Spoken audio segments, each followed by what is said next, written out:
Shalom, shalom, shalom, mes bien-aimés. Je suis encore là aujourd'hui. Voilà, le Seigneur nous a fait la grâce d'être encore là.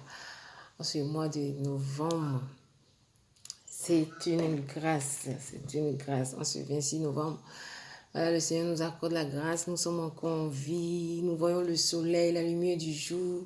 C'est une grâce. Le Seigneur nous fait la grâce de le prier, de pouvoir l'adorer. C'est une grâce immense. Voilà, je dis merci au Seigneur pour toutes ces personnes qui vont visualiser cette vidéo. Je dis merci au Seigneur pour la grâce qu'il m'accorde encore de me tenir devant vous, devant une caméra pour parler de sa part. Je dis merci au Seigneur parce que ce n'est pas un acquis, c'est un privilège de pouvoir parler de la part de Dieu. C'est une grâce, hein?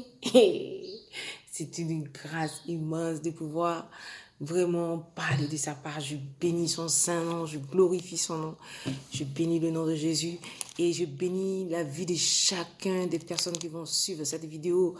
Et je bénis Dieu pour votre vie. Vraiment, que ce qu'il a fait pour moi, il le fasse pour vous. Que sa paix qui surpasse toute autre paix, oh, soit votre partage. Que lui-même qui connaît les cœurs, que lui-même qui incline les cœurs, oh, touche vos cœurs.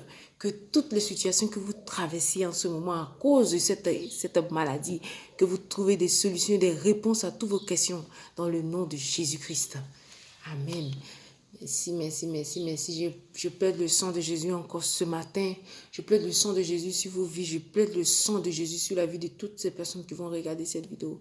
Je prie que cette situation qui tarde dans ta vie, oh, le Seigneur t'amène à trouver, le Seigneur te dit une voie à suivre afin que tu puisses trouver une solution à cette situation qui dure dans ta vie, cette situation que tu n'arrives pas à trouver une solution, que le Seigneur lui-même t'éclaire afin que tu puisses trouver le chemin qu'il faut dans le nom de Jésus-Christ. Amen.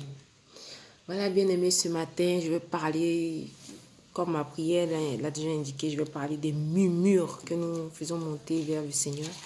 Il y a un homme de Dieu qui disait un jour, les murmures sont comme des murs que nous levons autour de nous.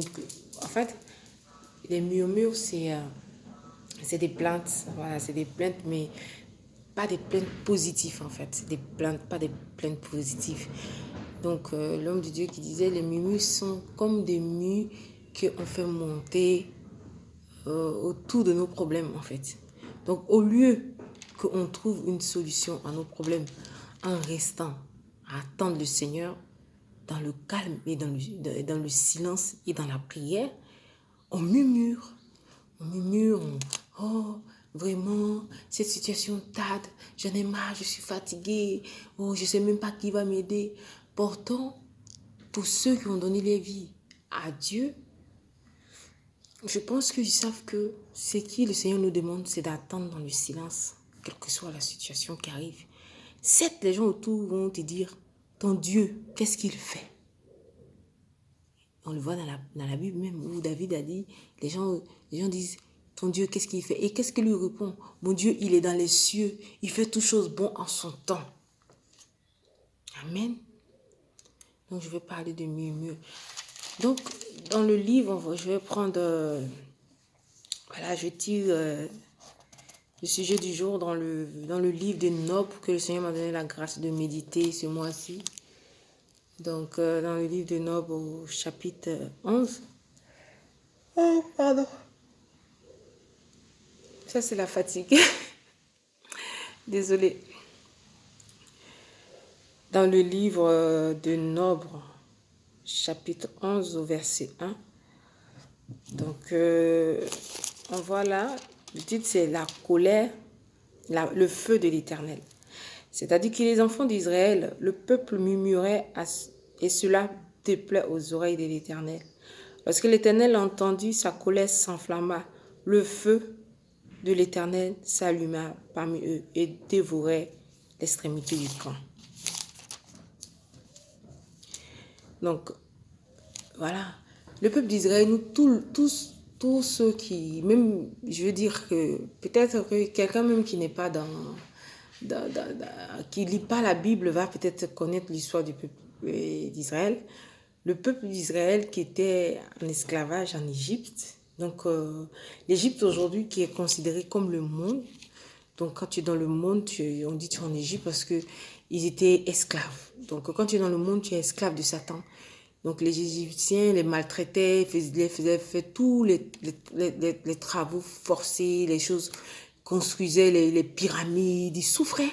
Donc, le peuple criait à Dieu, le peuple priait, le peuple pleurait. Donc, c'est comme tu es dans le monde et tu souffres, le Seigneur te voit que tu souffres, tu es dans la prostitution, dans le PDA, tu es dans une vie sale, tu es dans tout ce que vraiment n'honore pas le Seigneur. C'est la souffrance, mes bien-aimés. Être dans le monde et vivre et être objet de Satan, parce que c'est être objet de Satan, être dans le vol, dans la drogue, dans les choses qui ne glorifient pas le nom du Seigneur. C'est être esclave de Satan. Esclave de Satan. Donc, tu es dans... Voilà, je vais prendre l'exemple terre à terre ici. Tu es dans le monde, tu te cherches, on va dire, tu te prostitues, et tu avais l'argent, mais c'est de l'argent sale, mal acquis. Donc, tu te faisais plaisir, t'achetais des choses, et tu viens à Dieu. Le Seigneur voit ta souffrance parce que c'est de la souffrance, c'est de l'abomination, de la souffrance d'offrir son corps pour de l'argent. Donc, le Seigneur te ramène à la vie qui est en lui. Et là, tu vois que tu n'as plus la même... tu n'as même plus la même vie. Peut-être que tu n'arrives plus à t'offrir les choses que tu t'offrais quand tu étais dans le monde, quand tu étais... Et là, tu commences à murmurer. Pourtant, certainement, je vais dire, entre guillemets, tu étais peut-être dans cette situation de prostitution. Tu avais chopé une maladie, tu étais très, très malade. Et tu étais même à la porte de la mort. Et le Seigneur Jésus, dans sa bonté, il est venu t'arracher à la mort. Ou soit tu étais dans une situation catastrophique où où tu ne savais même pas où mettre la tête. Et le Seigneur, il s'est manifesté là. Tu as vu sa gloire. Tu as vu sa gloire. Amen. Tu as vu sa gloire. Et là, quelques années plus tard, tu attends dans des situations, tu es dans une situation un peu confuse, un peu compliquée. Et là, au lieu de penser aux bienfaits de l'Éternel l'autre jour, autrefois, pour dire que le Seigneur fait toutes choses bonnes en son temps, au lieu de te concentrer au bien que l'Éternel a fait pour toi, pour être reconnaissant et continuer à le louer jusqu'à ce que il pourvoit encore à cette situation dans laquelle tu traverses, tu te mets à murmurer. Oh, moi je ne comprends pas. La situation que je vis là même là, je ne sais pas. Seigneur, toi-même tu vois. Mais toi-même là, tu ne sais pas ce que tu attends. Il y a certains même qui vont jusqu'à dire que je suis fâché avec Dieu. Et, mon frère, toi tu es qui pour être fâché avec Dieu? Vraiment, nous sommes vraiment dans le temps de la grâce. Nous sommes dans le temps de la grâce pour dire que le Seigneur Jésus s'est donné à la croix pour nous. Parce que quand tu lis le livre de Nob, quand les Israéliens murmuraient là, le Seigneur disait rien, il les frappait des plaies. C'est-à-dire qu'il les tabassait même. Lui-même, quand il chauffe son cœur même, il n'y a pas fait des... Il faisait des sacrifices, il tuait le bouc pour pouvoir... comment on appelle ça? Faire pardonner les péchés. Mais aujourd'hui, c'est plus le sang des animaux, c'est le sang de Jésus qui efface nos péchés. Parce que murmurer, c'est quelque chose qui déplaire à Dieu. Se plaindre, c'est quelque chose qui déplaire à Dieu. Sachant que tu connais ses bienfaits. Donc, pour en venir au peuple d'Israël, le peuple d'Israël était dans une situation vraiment de maltraitance à outrance en Égypte. Et le Seigneur les a sauvés. Le Seigneur les a fait traverser la mer à sec. Pendant que les Égyptiens étaient derrière eux. En fait, je ne sais pas comment je vais expliquer ça, mais pour expliquer terre à terre, c'est que tu étais dans une famille où tu étais maltraité, tu avais sorcellerie, et puis tu savais, tu faisais des songes, tu voyais qu'on te poursuivait la nuit, tu étais l'objet de toutes sortes comment on appelle ça? Enfin, le Seigneur te faisait la grâce, tu voyais les ennemis qui t'entouraient, tu voyais que parfois ton âme était dans une marmite. En fait, le Seigneur t'ouvrait les yeux parce que c'est une grâce que le Seigneur nous fait à nous montrer ce qui se passe dans le spirituel. Parce que le spirituel domine le physique. C'est que se passe dans le spirituel, quand tu dors, il y a des choses que tu vois. Parfois, tu es en extase et il y a des choses que tu vois. Tu penses que tu es en train de rêver. Pourtant, quand tu es quelqu'un qui prie, qui est spirituel, tu sauras que le Seigneur est en train de t'avertir sur quelque chose. Amen. Et tu vois tout ça. Et tu vois que le Seigneur te délivre de ça. Il te délivre de ces pharaons qui sont dans ta vie. Et toi, au lieu de bénir le Seigneur, tu te mets quelque temps après, tu te retrouves dans une situation et tu commences à murmurer, tu commences à te plaindre, tu commences à dire, mais pourquoi cette situation tarde? Mais qui va me faire ça? Mais qui va me donner ça? Et tu commences à murmurer au lieu de bénir le Seigneur. Donc le Seigneur, là, sa colère.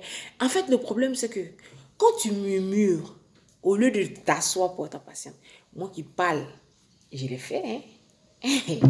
J'ai murmuré, hein. Je me suis plaint au Seigneur.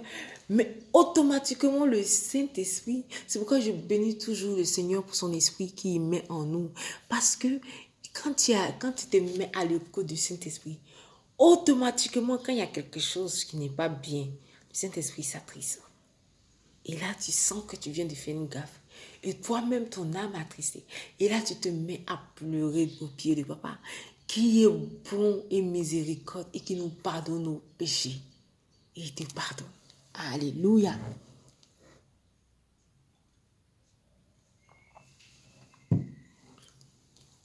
Amen. Donc, pour en venir au peuple d'Israël, ils ont tellement murmuré.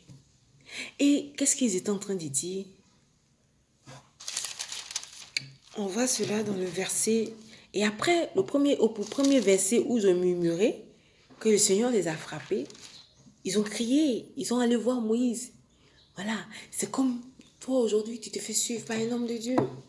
Il y a certains qui aiment bien avoir les pères spirituels. En tout cas, moi, personnellement, mon père spirituel, c'est Jésus lui-même. Et cela ne veut pas dire que tu ne dois pas avoir un père spirituel qui te suit.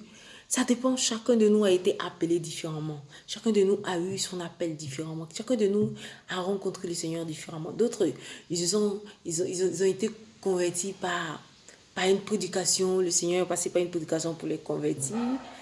D'autres, le Seigneur est passé par des hommes de Dieu pour les convertir. D'autres, le Seigneur lui-même, il s'est révélé en voix audible. Donc, qui est mon cas. Donc, moi, j'ai été délivrée audiblement, directement par le Seigneur lui-même, qui m'a fait la grâce de me visiter.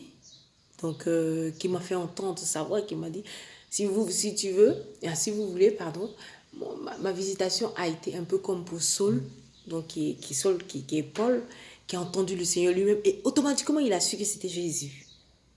Voilà, quand il partait à Damas et que le Seigneur s'est révélé à lui, comme il a dit, c'était au milieu de la journée, c'est-à-dire qu'il faisait jour, peut-être midi comme ça, il y avait le soleil, mais la lumière qui est apparue, qui était plus claire que la lumière du soleil. Et là, il a entendu le Seigneur Jésus-Christ qui disait, Saul, Saul, pourquoi me persécutes-tu? Et là, automatiquement, il a reconnu que c'était la voix du Seigneur. Et c'est un peu mon cas, mais différemment un peu, mais un peu mon cas, que le Seigneur, dès que le Seigneur s'adressait à moi, audiblement, je suis que c'était lui, parce que sa voix est d'une douceur. Oh. Donc, je suis que c'était lui. Et en même temps, j'ai dit, oh Père, comment